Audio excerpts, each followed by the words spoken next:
Chapter 6 Geomorphic Process.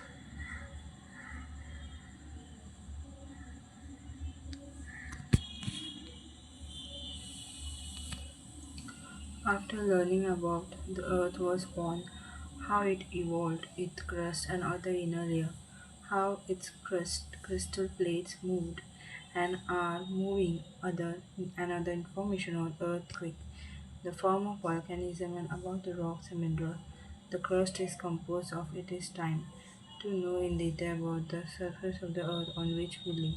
Let us start with this question. तो ये सीखने के बाद जब हम ये सीखते कि अर्थ कैसे बॉर्न हुआ, कैसे उसका क्रस्ट बॉर्न फॉर्म हुआ, बाकी सारे इनर है, तो क्रिस्टल प्लेट मूव होता है और दूसरे इंफॉर्मेशन जो अर्थ पे रहता है, ऑर्गेनिज्म फॉर्म होता है और रॉक्स और मिनरल और क्रस्ट जो कंपोज होता है रॉक्स और मिनरल से डिटेल में पता रहता है। अर्थ का सरफेस जो है जिसमें हम रहता है, हम इसका क्वेश्चन करेंगे। Why the surface of the earth uneven, earth का सरफेस जो अनइवन क्यों है?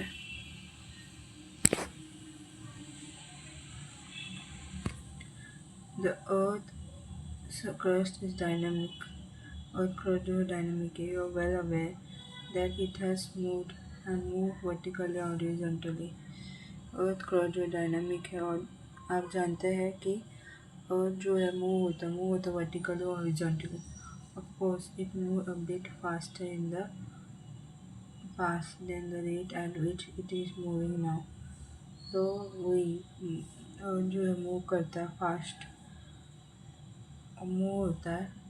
The difference in the internal force operating from within earth which build up the crust have been responsible for the variation in the outer surface of the crust. जो internal force जो operate होता है उसमें जो difference रहता है, जिसमें अर्थ जो है बिल्डअप करता है क्रस्ट में, रिस्पॉन्सिबल रहता है क्रस्ट का आउटर सरफेस का वेरिएशन में. The earth's surface is being continuously subjected to external force induced basically by energy sunlight. तो अर्थ सरफेस जो है वो कंटिन्यूसली सब्जेक्टेड रहता है एक्सटर्नल फोर्स के लिए, इंड्यूस रहता है और बेसिकली एनर्जी सनलाइट फोर्सेस से. Of course the internal force are still active though with different intensity. तो जो इंटरनल फोर्सेस जो है एक्टिव रहता है इंटरनल इंटेंसिटी से. That mean the earth surface is being continuously subjected to by external force. इसका मतलब ये है कि अर्थ सरफेस जो अभी भी कंटिन्यूसली एक्सटर्नल फोर्स का सामना करता है, originating within the earth's atmosphere and by internal force from within earth. The external force are known as exogenic forces. तो अर्थ जो है वो अभी भी एक्सटर्नल फोर्स का सामना करता है. तो जो अर्थ के एटमॉस्फेयर से ओरिजिनेट होता है और इंटरनल फोर्स की वजह से जो अर्थ के अंदर आता है. तो ये जो एक्सटर्नल फोर्स जो है भले अर्थ के अंदर से आता है, ठीक है,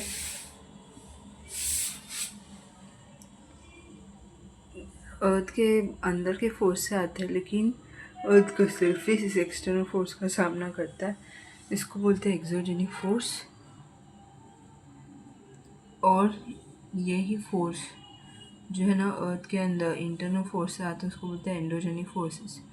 the action of exogenic forces result in wearing down degradation of relief elevation and filling up aggregation of basins and or depression on the earth surface.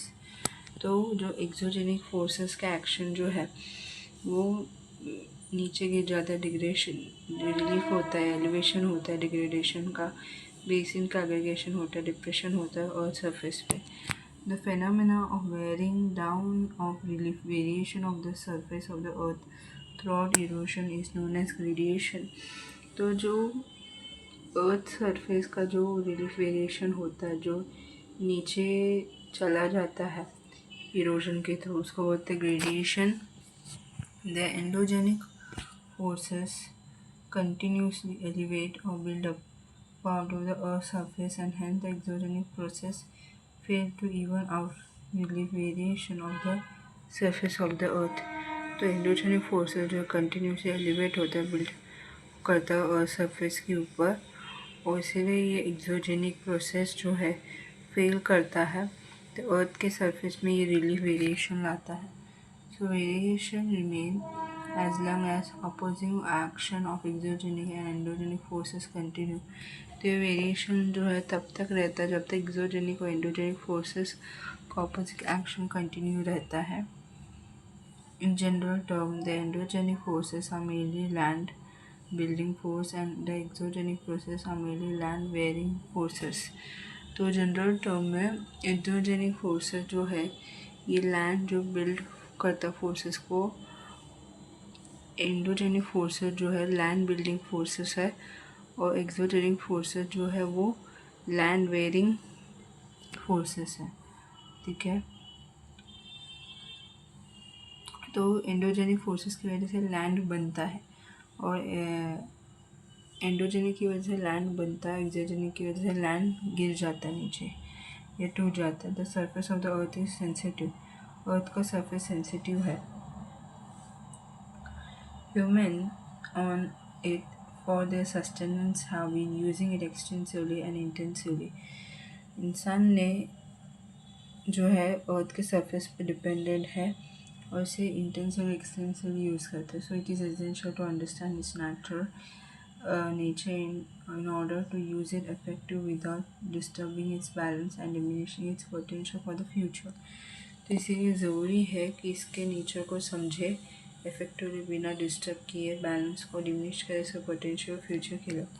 Almost all organisms contribute to sustain the earth environment.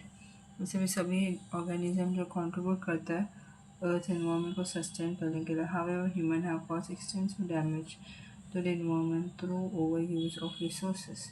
लेकिन human ने बहुत सारा damage किया है environment को over use करके resources का. We must also leave its potential enough to sustain life through the future. हमें यूज़ करना चाहिए, लेकिन उसका पोटेंशियल को सस्टेन रखने के लिए फ्यूचर में उसके पोटेंशियल को, मतलब फ्यूचर के लिए जितना पोटेंशियल की ज़रूरत है उतना पोटेंशियल रखना चाहिए ताकि लाइफ सस्टेन रहे. Most of the surface of the earth had bean shaped over very long period of time, 100 and 1000 of years, and because of its uses and misuses by humans, its potential is being diminished at a fast rate. तो यहाँ पर क्या होता है, ज़्यादातर अर्थ का जो surface जो रहता है वो शेप्ड होता है और बहुत सालों तक, 100 या 1000 ईयर्स तक, और इसको ह्यूमन मिसयूज़ करता है. इसीलिए इसका पोटेंशियल जो है ख़त्म हो रहा है फास्ट स्पीड पे. If the process we shaped are shaping the surface of the earth into a variety of forms, shape, and the nature of material of which it is composed of are misunderstood. Understood precaution can be taken to minimize the detrimental effect of human use and to preserve it for posterity. तो process जो है वो shape होता है,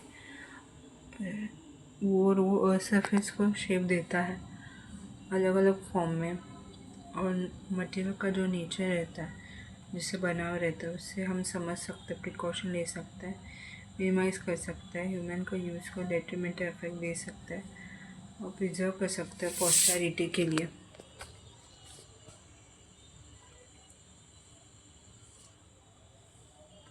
geomorphic process. You would like to know the meaning of geomorphic process.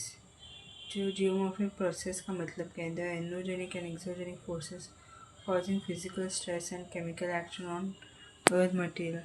तो endogenic जो physical stress है, exogenic जो केमिकल एक्शन है वो अर्थ के मटेरियल पे असर करता है. Bringing about change in the configuration of the surface of the earth are known as geomorphic process. तो इसकी वजह से क्या होता है, अर्थ एंडोजेनिक और एक्सोजेनिक की वजह से अर्थ के सरफेस में चेंजेस आते हैं, उसको बोलते हैं geomorphic process. Diastrophisms and volcanism are endogenic. तो डायस्ट्रोफिज्म वोल्केनिज्म जो है एंडोजेनिक है, ठीक है, मतलब ये फिजिकल प्रोसेस है। Geomorphic process, endogenic geomorphic process, they have already been discussed in brief preceding unit. Weathering, mass wasting, erosion, deposition are exogenic. लेकिन जो वेदरिंग है या मास का वेस्टिंग है, इरोजन है, डिपोजिशन है, वो एक्सोजेनिक जियोमॉर्फिक प्रोसेस है, केमिकल प्रोसेस है। This exogenic process are dealt with in detail in this chapter. तो एंडोजेनिक एक्सोजेनिक दोनों प्रोसेस के बारे में हम डिटेल में पढ़ेंगे इस चैप्टर में। And any exogenic element of nature like water, ice, wind capable of acquiring and transporting earth material can be called a geomorphic agent. तो कोई भी एक्सोजेनिक एलिमेंट जो नेचर का है, जैसे कि वाटर है, आइस है, विंड है, जो अर्थ मटेरियल को ट्रांसपोर्ट करते एक्वायर करते हैं, उसको जियोमॉर्फिक एजेंट बोलते हैं। When these elements of nature become mobile due to gradient, they remove the material and transfer them over slope and deposit them at a lower level. तो जब भी नेचर का एलिमेंट जो है मोबाइल होता है ग्रेडियंट की वजह से, ये ऐसे मटेरियल को रिमूव करता है, ट्रांसपोर्ट करता है स्लोप में, डिपॉजिट करता है लोअर लेवल में। Geomorphic process and geomorphic agents, especially exogenic unless stated separately, are one and the same.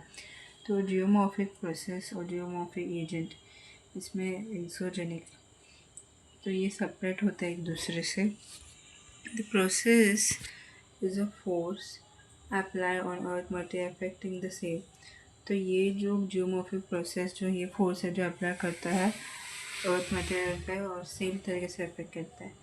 An agent is a mobile medium like running water, moving ice, masses, wind waves and current etc. which remove, transport and deposit earth material. तो यहाँ पे agent जो है mobile medium रहता है, जैसे running water, moving ice, masses, wind waves, current etcetera, जो earth material को ट्रांसफर करता है, डिपॉजिट करता है। Running water, ground water, glacier, wind waves and current etcetera can be called geomorphic agent. Geomorphic agent क्या रहता है, रनिंग वाटर पानी जो बहता है, ground water, glacier, wind waves, current जो है, तो इनकी वजह से जो अर्थ सरफेस में जो चेंजेस आता है उसको बोलते हैं geomorphic agent. Do you know it is essential to distinguish geomorphic agent and geomorphic process. क्या आपको पता है कि जियोमॉर्फिक एजेंट और जियोमॉर्फिक प्रोसेस इन दोनों का फ़र्क आपको जानना ज़रूरी है।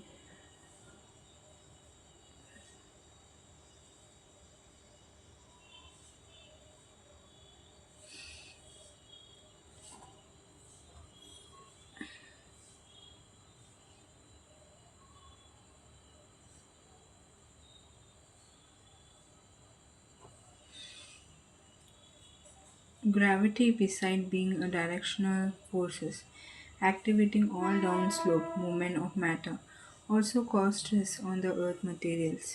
तो ग्रेविटी जो रहता है वो डायरेक्शनल फोर्स का काम करता है जो एक्टिवेट करता है मैटर को डाउन स्लो मूवमेंट की तरफ जाए, उसकी वजह से अर्थ मटेरियल में स्ट्रेस आता है। Indirectly gravitational stress activate wave and tide include current and winds. तो जो ग्रेविटेशनल स्ट्रेस जो रहता है इनडायरेक्टली एक्टिवेट करता है वेव को, और टाइड जो इंड्यूस करता है करंट को और विंड को। Without gravity and gradient there would be no mobility and hence no erosion, transportation, deposition और पॉसिबल। तो बिना ग्रेविटी के, ग्रेडियंट के यहाँ पे इरोजन नहीं होगा, मोबिलिटी नहीं होगा, ट्रांसपोर्टेशन नहीं होगा, डिपोजिशन भी नहीं होगा। So gravitational stress are as important as other geomorphic process. तो ग्रेविटेशनल स्ट्रेस जो इम्पोर्टेंट है जैसे जियोमॉर्फिक प्रोसेस है।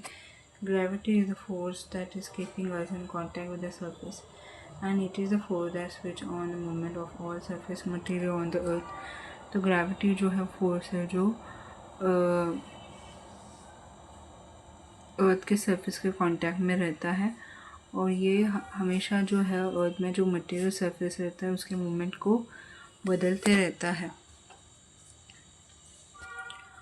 All the movements, either within the Earth or on surface of the Earth, occur due to gradients from higher level to lower level, from high pressure to lower pressure areas. तो जो earth के अंदर और अर्थ के surface में उनकी उसकी वजह से जो ग्रेडियंट होता है हायर लेवल से लेकर लोअर लेवल तक, हायर प्रेशर से लेकर लोअर प्रेशर एरिया की वजह से ये सब होता है मूवमेंट।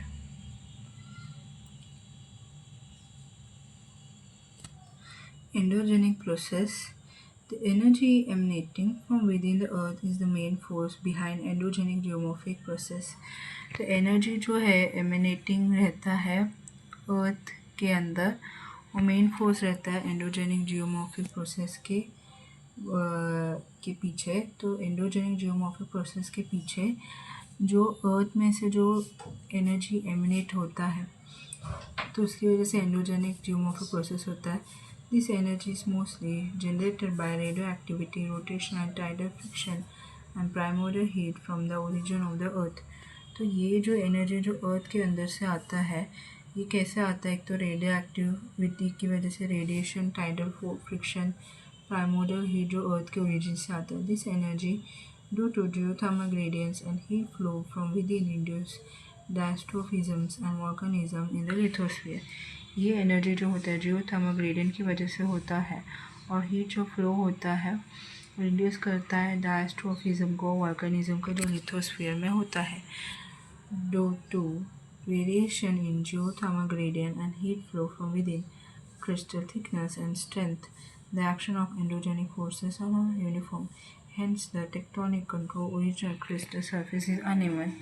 तो यहाँ पे geothermal gradient का में जो वेरिएशन की वजह से क्या होता है, हीट फ्लो होता है उसके अंदर, क्रिस्टल थिकनेस और स्ट्रेंथ जो एंडोजेनिक फोर्स का एक्शन होता है यूनिफॉर्म नहीं रहता है और टेक्टोनिकली कंट्रोल करता है ओरिजिनल क्रिस्टल सरफेस को अनइवन रहता है। All the process that move, elevate or build a portion of the earth crust come under diatrophism. सभी प्रोसेस जो मूव होता है, एलिवेट करता है, बिल्डअप करता है अर्थ के क्रस्ट को, वो आता है डायस्ट्रोफिज्म के अंदर। So they include orogenic process involve mountain building through several folding and affecting long and narrow belt of the earth crust. तो ओरोजेनिक प्रोसेस ऐसा रहता है कि उसकी वजह से माउंटेन बनता है क्योंकि माउंटेन में बहुत सारे फोल्ड्स रहता है और ये क्यों होता है? अर्थ क्रस्ट का बहुत लंबे समय तक का नैरो और लॉन्ग बेल्ट की वजह से। एपिरोजेनिक प्रोसेस इन्वॉल्व अपलिफ्ट और warping of large part of the earth crust. Epeirogenic process जो है वो अर्थ सरफेस के बहुत बड़े पार्ट को वार्पिंग करता है। Earthquake involve local relativity minor movement. Earthquake में माइनर मूवमेंट्स होते हैं। Plate tectonic involve horizontal movement of crystal plates. तो प्लेट टेक्टोनिक में क्रिस्टल प्लेट का हॉरिजॉन्टल मूवमेंट होता है। In the process of orogeny the crust is severely deform into folds. तो orogeny process में क्रस्ट जो है डिफॉर्म होता है फोल्ड में। Due to epeirogeny, there may be simple deformation. तो epeirogeny की वजह से simple deformation होता है। Orogeny is a mountain building process, whereas epeirogeny is a continental building process. Orogeny एक ऐसा प्रोसेस है जिससे माउंटेन बनता है। epeirogeny एक ऐसा प्रोसेस है जिससे कॉन्टिनेंट्स बनते हैं। So during the process of orogeny, epeirogeny, earthquakes and plate tectonic, there can be faulting and fracturing of the crust. तो क्रस्ट का फॉल्टिंग और फ्रैक्चरिंग कब होता है? ओरोजेनी, एपिरोजेनी इन जियोमॉर्फिक प्रोसेस की वजह से, अर्थक्वेक और प्लेट टेक्टोनिक की वजह से। All this process cause pressure, volume and temperature change which in turn induce metamorphic of rocks. तो इन्हीं सब की वजह से क्या होता है? प्रेशर, वॉल्यूम, टेम्परेचर बदल जाता है और इसकी वजह से रॉक मेटामॉर्फिज्म में चला जाता है। एपिरोजेनी एंड ओरिजिनी साइड द डिफरेंस। एपिरोजेनी और ओरिजिनी दोनों में फ़र्क है। Volcanism include the movement of molten rock, magma into or toward the Earth's surface, and also formation of many intrusive and extrusive volcanic form। तो वॉल्केनिज्म में क्या रहता है? मोल्टन रॉक मैग्मा होता है, उसका मूवमेंट होता है जो अर्थ के सरफेस की तरफ जाता है, और इंट्रेंसिव एक्सटेंसिव वॉल्केनिक फॉर्म होता है। Many aspects of volcanism have already been dealt in detail. तो वॉल्केनिज्म में बहुत सारे जो है डिटेल में बताया गया है। Under volcanoes in the Unit 2 and under igneous rocks in the preceding chapter in the unit। तो वॉल्केनो जो है यूनिट 2 में आता है, और igneous रॉक जो है वो इसी चैप्टर यूनिट में आता है। What do the word volcanism and volcano indicates? Volcanism और वॉल्केनो से क्या इंडिकेट होता है, दोनों में क्या फ़र्क है? Exogenic process। The exogenic process derive their energy from atmosphere determined by the ultimate energy from the sun and also the gradient created by tectonic factor। तो exogenic process जो होता है ये एटमॉस्फेयर से आता है एनर्जी, जो डिटरमाइंड होता है अल्टीमेट एनर्जी जो सन से निकलता है, और वो उसकी वजह से, और वो ग्रेडियंट जो टेक्टोनिक फैक्टर की वजह से क्रिएट होता है। Why do you think the slope और gradients are created by tectonic factors? तो टेक्टोनिक फैक्टर्स की वजह से स्लोप या ग्रेडियंट्स ही क्रिएट होता है। Gravitational force act upon all material earth material having sloping surface and tend to produce movement of matter in downslope direction। force applied per unit area is called stress। तो stress क्या होता है? Gravitational force जो है सभी अर्थ के ऊपर apply होता है, एक्ट करता है, तो सभी अर्थ मटेरियल के ऊपर एक्ट करता है gravitational force.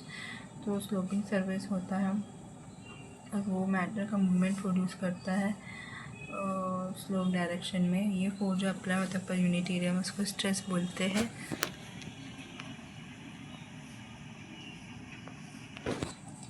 Stress is produced in a solid by pushing और pulling. This induce deformation. Stress जो है प्रोड्यूस होता है सॉलिड में या पुश या पुल की वजह से, इससे डिफॉर्मेशन इंड्यूस होता है। Force acting along the faces of earth material are shear stress separating forces. तो जो फोर्स जो अर्थ मटेरियल का सामना करता है वो shear स्ट्रेसर है, तो जो सेपरेट करता है फोर्सेस को। It is the stress that break rocks and other earth materials. ये जो स्ट्रेस जो है वो रॉक को तोड़ता है और दूसरे अर्थ मटेरियल को भी। The shear stress result in angular displacement और slippage।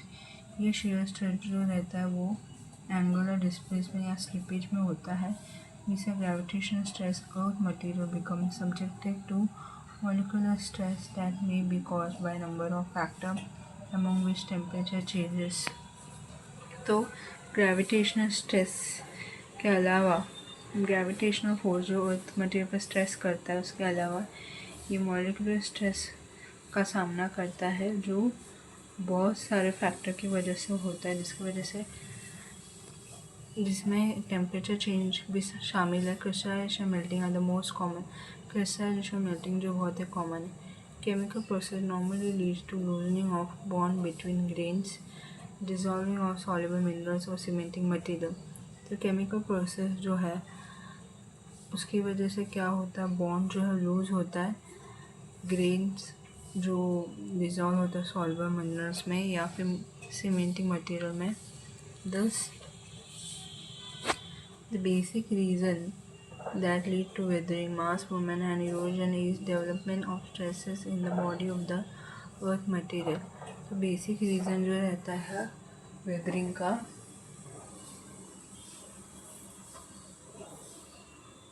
और मास मूवमेंट और इरोजन का, कि अर्थ मटेरियल के बॉडी में स्ट्रेस डेवलप होता है। Temperature and precipitation are the two important climate element that control various process. Temperature और प्रेसिपिटेशन जो रहता है दो इम्पॉर्टेंट क्लाइमेट एलिमेंट रहता है जो बहुत सारे प्रोसेस को कंट्रोल करता है। All the exogenic geomorphic process are covered under general term denudation.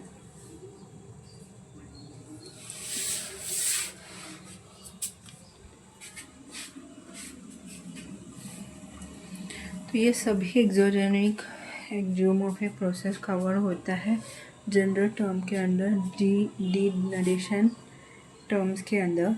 The word denud means to strip off और टू अनकवर. तो denud का मतलब है अनकवर करना, स्ट्रिप ऑफ करना. Weathering, mass wasting, movement, erosions and transportation are included in denudations. तो यहाँ पे denudation में क्या क्या शामिल है?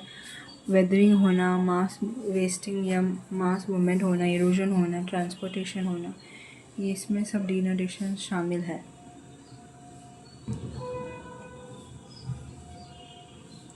The flow chart figure 6.1 give the denudation process and their respective.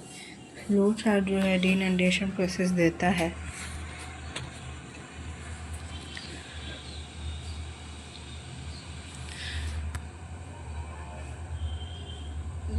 It should become clear from this chart that for each process there exists a distinct driving force or energy. तो ये जो है clear रहना चाहिए कि ये जो chart जो है हर प्रोसेस के लिए एग्जिस्ट करता है और ड्राइविंग फोर्स रहता है, एनर्जी रहता है. There are different climatic regions owing to variation in thermal gradient created by latitudinal, seasonal, land and water spread on the surface of the earth. The exogenous geomorphic process vary from region to region. तो यहाँ पर अलग अलग climate reason है जो variation लाता है thermal gradient में, और वो क्रिएट होता है लैटिट्यूडिनल, सीजनल, लैंड और वाटर जो स्प्रेड होता है अर्थ के सरफेस में. और एक्सोजेनिक जियोमॉर्फिक प्रोसेस जो रीजन टू रीजन अलग अलग रहता है. The density, type and distribution of vegetation which largely depend upon precipitation temperature also extend. तो जो वेजिटेशन का डेंसिटी, टाइप, डिस्ट्रीब्यूशन है वो डिपेंड करता है प्रेसिपिटेशन टेम्परेचर के ऊपर बहुत एक्सटेंट में.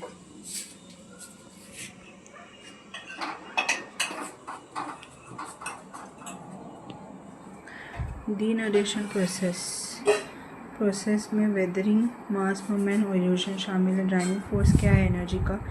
वेदरिंग का ड्राइविंग फोर्स है ग्रेविटेशनल, मॉलिक्यूलर स्ट्रेस या फिर केमिकल एक्शन. फिर मास मूवमेंट में ड्राइविंग फोर्स क्या है? Gravitational force. फिर इरोजन और ट्रांसपोर्टेशन का ड्राइविंग फोर्स क्या है? Kinetic energy. denudation process and the driving force. denudation process और उसका driving force.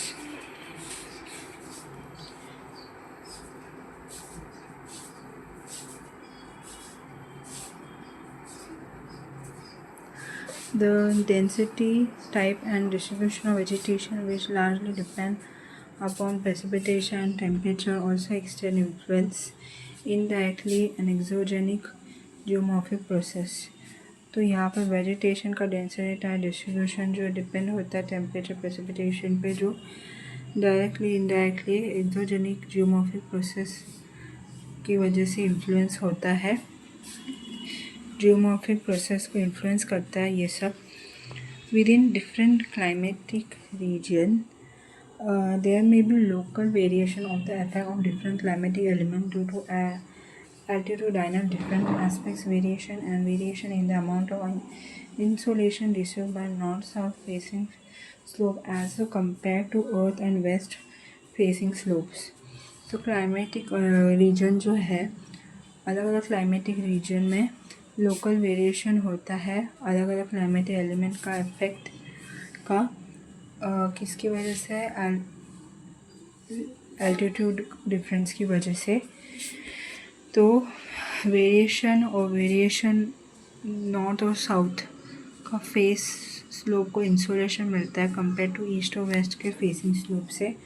Further due to difference in wind velocity and direction, amount and kind of precipitation, its intensity, the relation between precipitation, evaporation, daily range of temperature, freezing and thawing frequency, depth of frost penetration, the geomorphic process vary within any chemical region.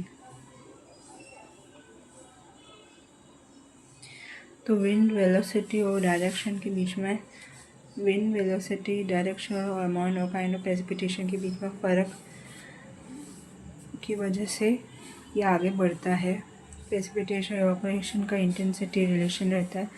Temperature, freezing और thermal frequency में daily range रहता है। Frost का depth, Frost penetration का depth और geomorphic process जो vary करता है क्लाइमेटिक रीजन में। What is the sole driving force behind all the exogenic process?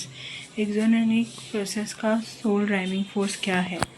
Climatic factor being equal, the intensity of action of exogenic geomorphic process depend upon the type and structure of rocks.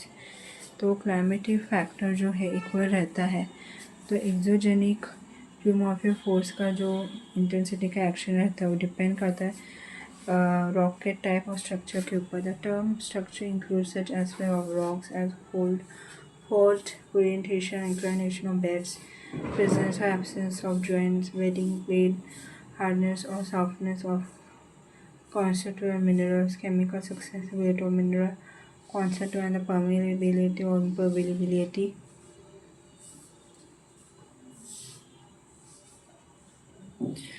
Term structure में rocks, fall, orientation, inclination, bed का presence, joint का presence, absent, bedding plane, hardness, constituent mineral का, softness constituent mineral का, chemical susceptibility mineral constituent का, permeability या फिर इमरपर्मेबिलिटी।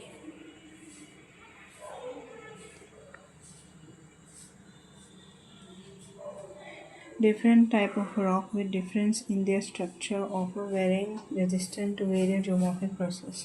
तो rock का अलग अलग टाइप, उनका स्ट्रक्चर अलग अलग रहता है, उनका रेजिस्टेंट जो रहता है अलग अलग जियोमॉर्फिक प्रोसेस से रेजिस्टेंट रहता है। पर्टिकुलर रॉक में भी resistant to one process and non resistant to another.